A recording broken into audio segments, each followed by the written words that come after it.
Doctor Ragini नाग, देखिए बिना कहे उन्होंने आप पर आरोप लगा दिया और बड़ा संगीन आरोप है कि आपके यहाँ कैबिनेट विस्तार तो जो है वो पावर ब्रोकर्स किया करते थे।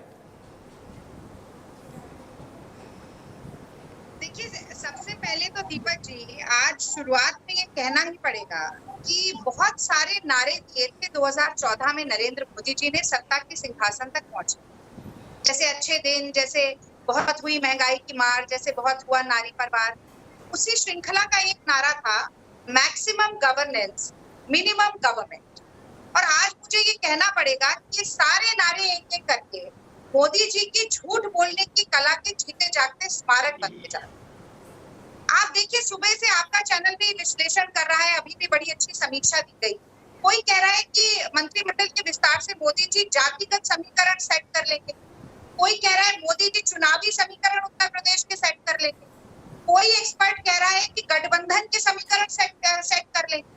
पर क्या कहीं भी ये बात कही जा रही है कि देश हित और जन कल्याण के समीकरण सेट हो रहे हैं?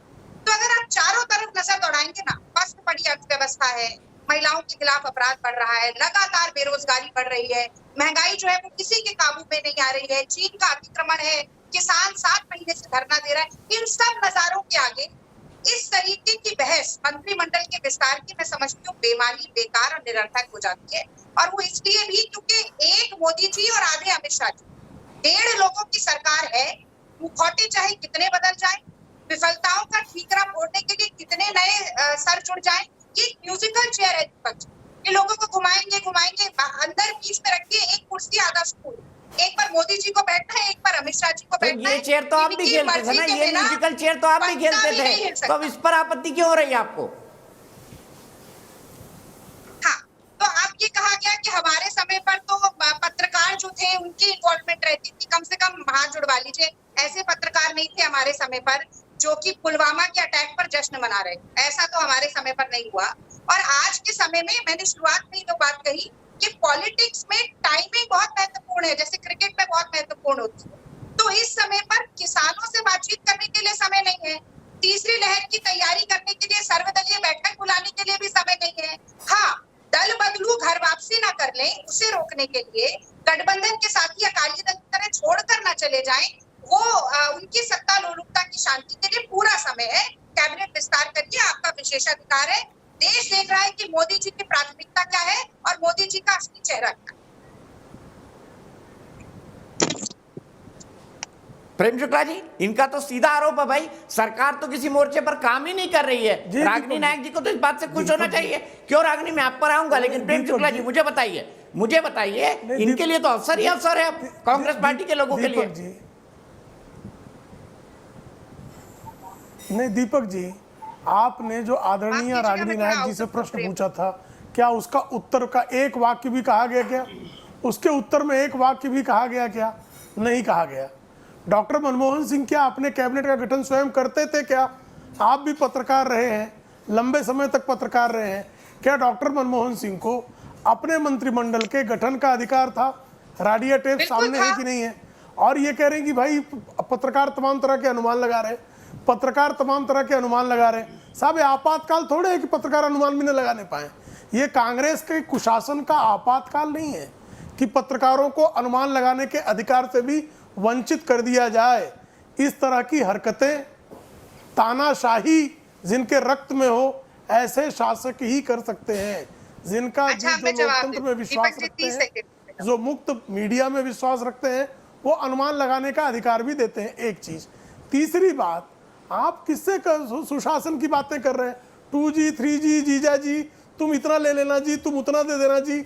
इस तरह की सरकार चलाने वाले, इस तरह की सरकार, डॉक्टर मनमोहन सिंह प्रधानमंत्री को कठपुतली बनाकर यूपीए चेयरपर्सन जैसा असंवैधानिक पद क्रिएट करके आप सारे अधिकार जो है, ऐसी आपने नेशनल एडवाइजरी काउंसिल बनाई थी, जिस नेशनल एडवाइजरी काउंसिल में नक्सलाइट समर्थक लोगों को लाकर बैठा दिया गया था।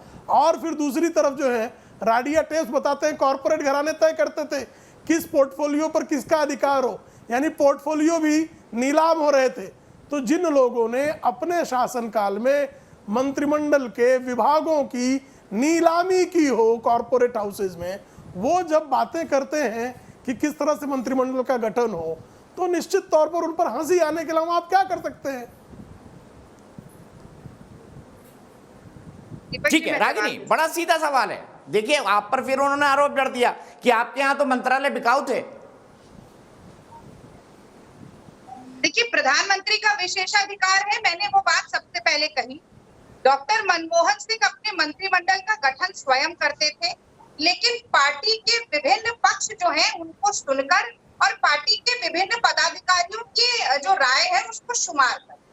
अब मैं तो ये जानना चाहती हूँ कि जेपी नड्डा जी जो अध्यक्ष हैं भारतीय जनता पार्टी के, वो तो बेचारे हिमाचल में रह गए, उनके साथ तो ना मोदी जी ने बात की ना अमित शाह जी ने बात की, और उनकी तो इतनी ज्यादा रायशुमारी होती है कि हम सबने वो वायरल वीडियो देखा है कि मोदी जी और अमित शाह के आगे जा रहे हैं, जेपी नड्डा जी पास में आना चाहते थे तो उनका हाथ पकड़ के उनको पीछे कर दिया। हिमाचल में चुनाव आने वाला है, हिमाचल के निवासी देख रहे हैं कि भारतीय जनता पार्टी के अध्यक्ष की कितनी पूछ है। अब ये कांग्रेस पार्टी से सवाल पूछ रहे हैं, 7 साल से कांग्रेस पार्टी तो सत्ता में नहीं, अगर इन्हें यूपीए चेयरपर्सन का पद असंवैधानिक लगता था तो उसको चैलेंज करते उस समय में। अब टीवी डिबेट में आकर अनर्गल आरोप लगाने से कुछ नहीं होगा। मैं एक छोटी सी बात और जोड़ना चाहती हूँ दीपक जी, जरा देखिए, मोदी कैबिनेट में पहले ही इतने नॉन परफॉर्मिंग एसेट हैं, इतने बड़े बड़े नमूने हैं। वित्त मंत्री से महंगाई पर सवाल पूछो तो वो कहती है प्याज खाना बंद कर दीजिए तो प्याज सस्ती हो जाएगी। पीयूष गोयल कॉमर्स मिनिस्टर है, कहते हैं इंपोर्ट डेफिसिट हमारा बढ़ गया है, तो ये ताली बजाने की बात है, जबकि सभी विकासशील देशों के लिए इंपोर्ट डेफिसिट जो है उसका बढ़ जाना गंभीर समस्या होती है। आप रविशंकर प्रसाद जी की ठीक है। तरह देखिए, उनके लिए ट्विटर और व्हाट्सएप ज्यादा महत्वपूर्ण है बजाय इसके कि टेलीकॉम इंडस्ट्री की हालत देखें। तो ऐसे नमूनों की फहरिस्त को बढ़ाकर करेंगे क्या?